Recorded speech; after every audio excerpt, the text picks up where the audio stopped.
Friends, welcome to my KSY inform YouTube channel. ಯಾರಾದರೂ ನನ್ನ ಚಾನಲ್ನ ಸಬ್ಸ್ಕ್ರೈಬ್ ಮಾಡೋದಲ್ಲಿ ನೋಡ್ತಾ ಇದ್ದರೆ ಪ್ಲೀಸ್ ಒಂದು ಸಬ್ಸ್ಕ್ರೈಬ್ ಮಾಡ್ಕೊಳ್ಳಿ. ಈ ಥರ ಬಂಗುಡೆ ರವೆ ಫ್ರೈ ಮಾಡಿದ್ರೆ ತುಂಬಾ ಟೇಸ್ಟಿಯಾಗಿರುತ್ತೆ. ಒಂದಾಗ್ಲನ್ನ ತುತ್ತು ಜಾಸ್ತಿನೇ ಸೇರುತ್ತೆ ಅಂತಲೇ ಹೇಳ್ಬೋದು. ತುಂಬಾ ಟೇಸ್ಟಿಯಾಗಿರುತ್ತೆ ಇದನ್ನು ಮಾಡೋದಕ್ಕೆ. ಮೊದಲಿಗೆ ಬಂಗುಡೆ ಮೀನನ್ನ ಚೆನ್ನಾಗಿ ನೀಟಾಗಿ ತೊಳ್ಕೊಂಡು ಈ ಥರ ಕಟ್ಸ್ ಹಾಕ್ಕೊಂಡು ಸ್ವಲ್ಪ ಉಪ್ಪು ಅರಶಿನ ಹಾಕಿ ಮೈಯೆಲ್ಲಾದರೂ ಸವರಬೇಕು.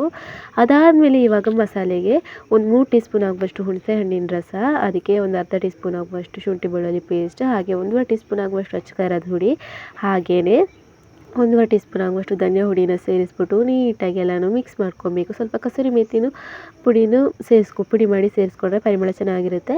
ಇದನ್ನು ನೀಟಾಗಿ ಮಿಕ್ಸ್ ಮಾಡ್ಕೊಳ್ಳಿ.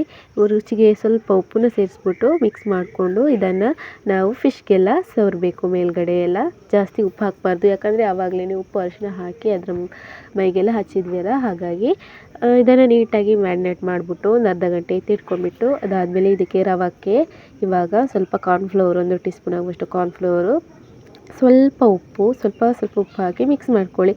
ಅದರ ಮೇಲ್ಗಡೆ ಈ ಮಸಾಲ ಮಾಡಿರುವಂಥ ಮೀನನ್ನ ಅದ್ಬಿಟ್ಟು ತವಾ ಮೇಲೆ ಸ್ವಲ್ಪ ಎಣ್ಣೆ ಹಾಕ್ಬಿಟ್ಟು ಫ್ರೈ ಮಾಡಿದರೆ 2 ಬದಿ ಚೆನ್ನಾಗಿರುವಂತಹ ಬಂಗುಡೆ ಮೀನು ರವೆ ಫ್ರೈ ರೆಡಿ ಆಗುತ್ತೆ. ಸೂಪರ್ ಟೇಸ್ಟಿಯಾಗಿರುತ್ತೆ. ಗಂಜಿ ಅನ್ನಕ್ಕಂದು ತುಂಬಾ ಟೇಸ್ಟಿಯಾಗಿರುತ್ತೆ. ಹಾಗೇನೂ ತಿನ್ಕೋಬೋದು.